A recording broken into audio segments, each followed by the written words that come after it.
Here I have Honor 7S, and today I'm going to show you how to add Google account on this device and also how to remove it. So to add Google account, firstly you have to open settings, then go to the user and account section, then tap add account, then select Google.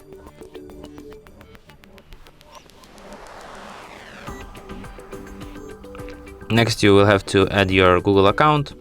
Of course you will need internet connection for this.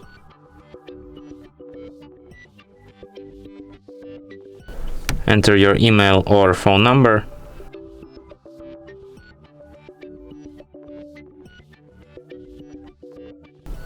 Tap next. Here you have to enter your password.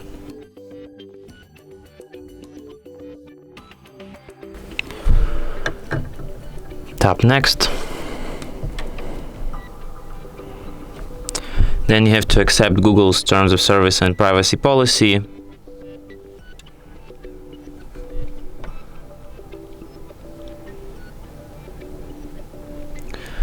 And for the last thing, tap accept here.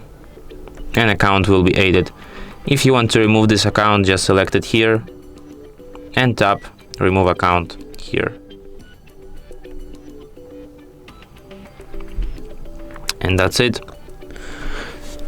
Thanks for watching. If you find this tutorial useful, don't forget to hit that like button and subscribe to our channel.